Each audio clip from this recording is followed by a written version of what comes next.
don't need no scrubs, chasing waterfalls. Just had a red light when the money called. No, we don't need no way back. Like Prince and Marvin Gaye, like Southside on Sunday. Come on and sing. Everybody sing. Whoa. Haters gonna hate. People gon' say what they say.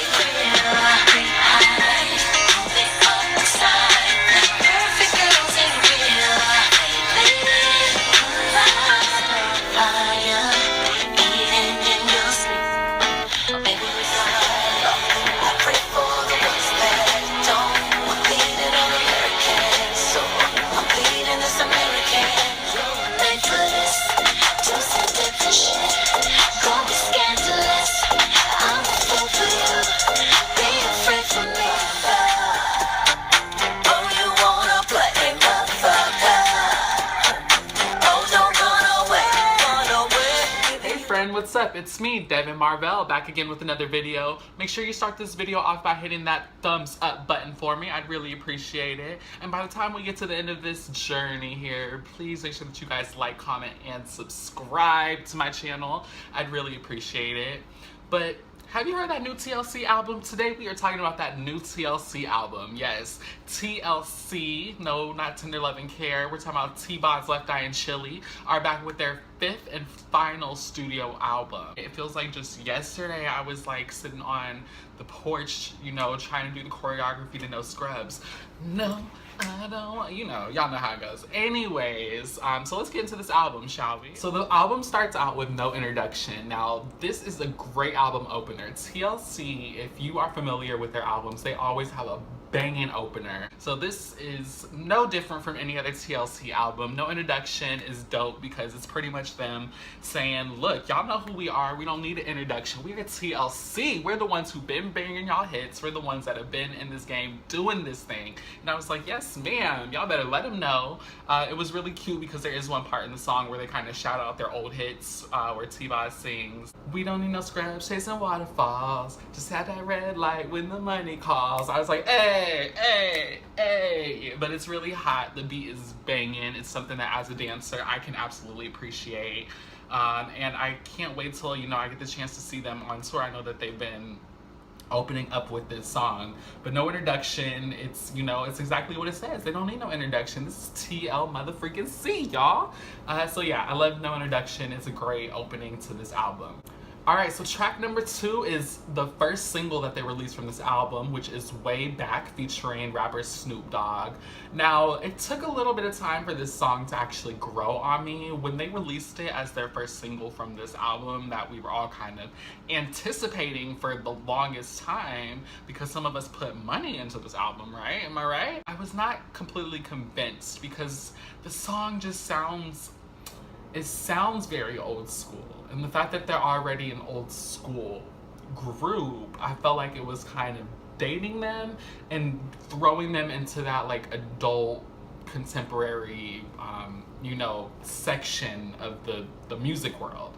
And I did not want that to happen to them, but especially with R&B artists today, it's really hard for them to get radio play along with the newer pop people and rap artists. But Way Back, it's a decent song. It's cute. It's a nice song for, you know, if you're just having a kickback with the family, or, you know, you're at a barbecue or something. It's definitely just gives you those summertime kickback vibes. And of course, you know, Uncle Snoop comes on with his chill, laid back verse. All around, it's a decent song. Now, the video, now, for anybody else, the video would have been decent. It would have been cute. I would have been like, okay, but this is TLC. They have legendary, iconic videos. Putting this video in with like amazing videos that they've had, like No Scrubs, and amazing videos such as like Waterfalls, which is like, I believe, one of the most expensive videos that's ever been shot. It just doesn't fit in because it looks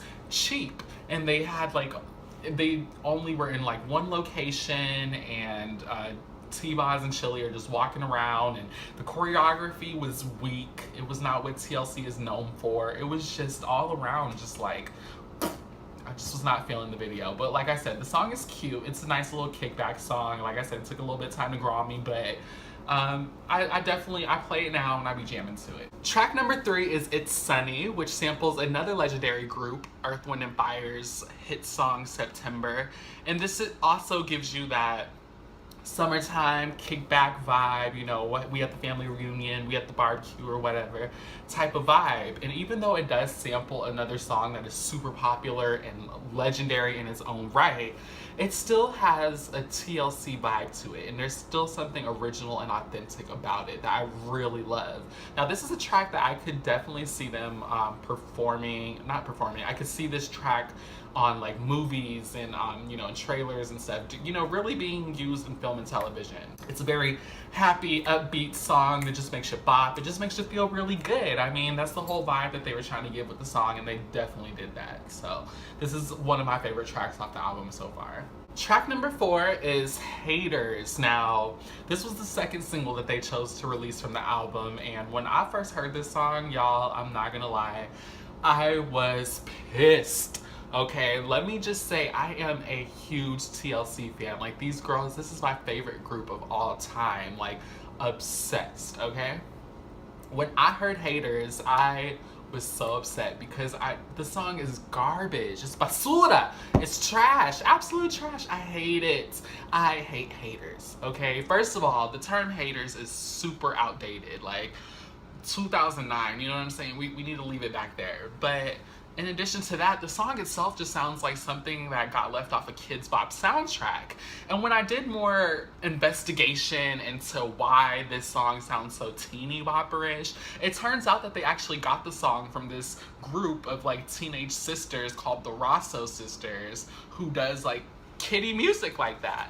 So I was super disappointed when I found that out, because I just feel like, okay, where's the effort? You know what I'm saying? You guys are TLC. There's absolutely no reason that you guys should be doing a cover of a Kids Bop song. I mean, I know it's not Kids Bop, but it might as well be. I'm just saying. This is like my absolute least favorite song on the track, and this song on the album. And this song fits absolutely nowhere within TLC's discography. It just doesn't. I'm sorry. The song is terrible. And the video, it makes the song even worse. You know, sometimes a song can be bad, but then the video comes out and it's like, okay, the video kind of makes me like it. And sometimes, maybe if you hear a song enough, it kind of grows on you.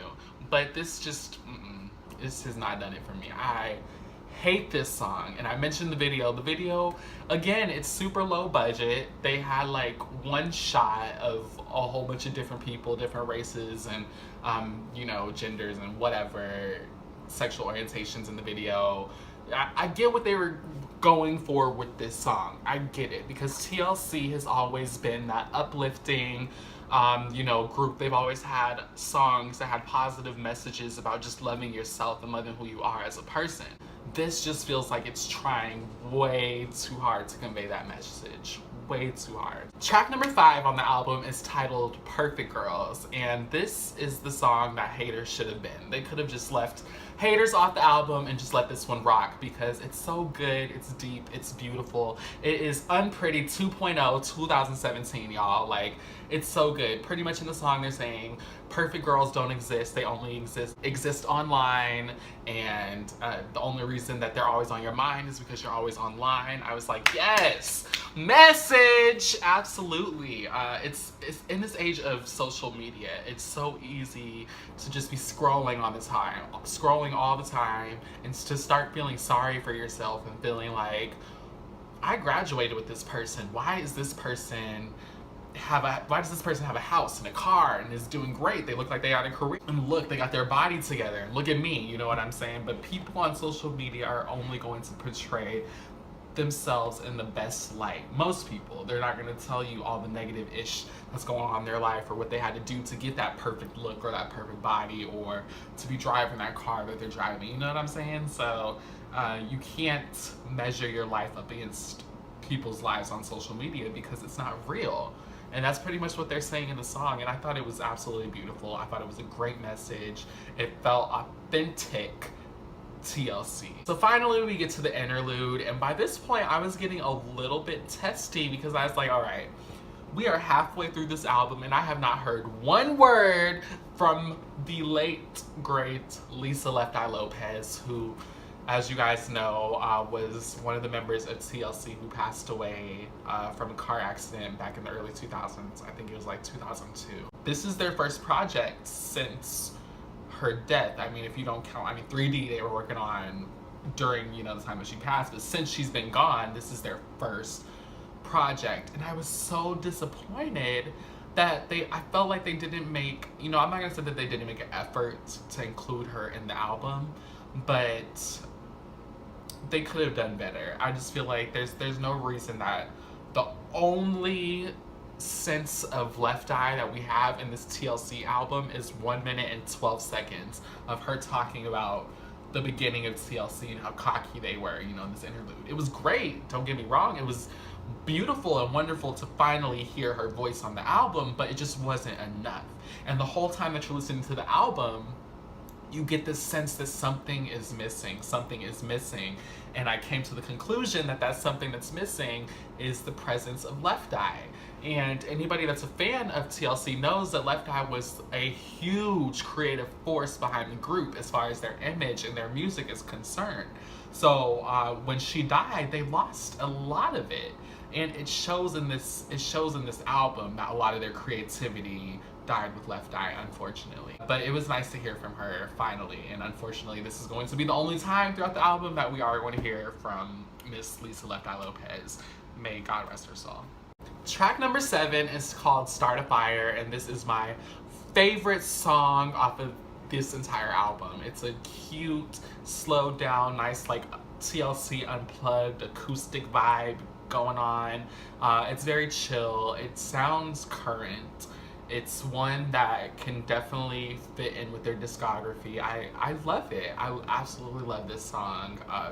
T-Boz and Chili both sound absolutely amazing on the track, and it had a cute little breakdown towards the end that kind of reminds you of like Bryson Tiller or something like that. It's very current, and I absolutely love the song. Track number 8 is called American Gold. Now this is supposed to be TLC's political statement, and it's alright. It's a decent track, but as far as actually making a statement and me like walking away from it feeling some type of way, it didn't do that for me. I'm not gonna lie. It felt very generic in the statement that it was trying to make.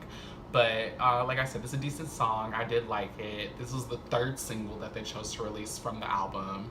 I like the cover art that they used for it, but the song is just meh. It's alright. It's okay to me. I think the reason that there's kind of a disconnect with that song for me is when I think of TLC making a political statement, I think of on their first album, His Story, when they went over the Tawana Brawler case that was going on at that time and how people are always going to believe his story over her story. That was a statement. I mean, first of all, that whole first TLC album, Ooh on the TLC Tip, is a political feminist statement. It is one of the strongest feminist albums in music history. And if you have not heard it to understand why I say that, you need to. Okay, you need to go back and do your research, all right? Oh, I mean, what's another political song on Crazy Sexy Cool? Something Wicked This Way Comes, featuring Outkast. This just falls short. It just completely falls short. Track number 9 is called Scandalous. Scandalo.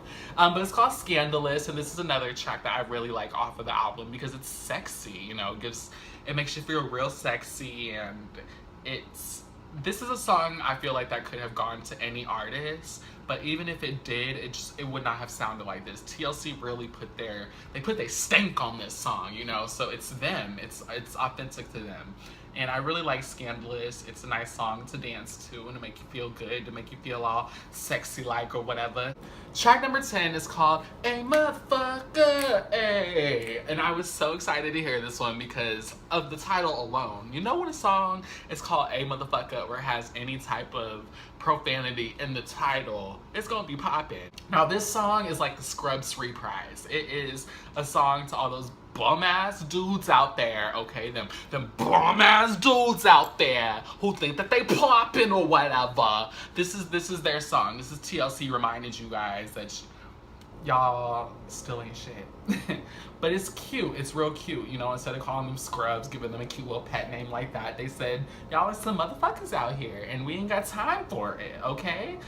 Very classic TLC, letting these men know where they stand. And I was feeling it. I like it. I liked it a lot. Alright, so we close out this album with the song Joyride, which I love this song. I've heard them, I've seen little clips of them online performing it, and I could not wait to actually hear it, the studio version, and it lived up to all of my expectations. Joyride is an amazing song. This is them thanking their fans for sticking by their side all of these years through the good and the bad, and I'm like, yes, y'all. Yes, I will always love TLC, okay? I will always ride for TLC, okay? I got every single TLC album. I love these girls to death. So the album was decent. The album was a good album, I will say that. But for this to be their final album, for this to be the way that they're going out, super disappointed. I really am. I can't lie. I am disappointed that they're going out like this. But you know what? They still have cemented themselves as legends, as icons. They have given us timeless music and albums that we can cherish forever and ever. And they're still out here touring. They still look good. They're still dipping and doing it. So, you know what? I'll always have love for TLC. Always. Even when they broke my heart and said all lives matter, I still love me some TLC, y'all. But let me know what you guys thought of the album. Did you guys hear it? Let me know in the comments what you thought about it. Let's talk about it, okay? Maybe I just need to listen to it a little bit more. Let me know. Did you like the TLC album? Thank you guys so much for watching. Make sure that you guys hit that like, comment, and subscribe. I love you for watching. Thank you for being a friend. And make sure that you guys follow me on Instagram at Stairway to Devon. That's D-E-V-E-N. And Twitter at Stairway to Devon. D-E-V-E-N. Bye.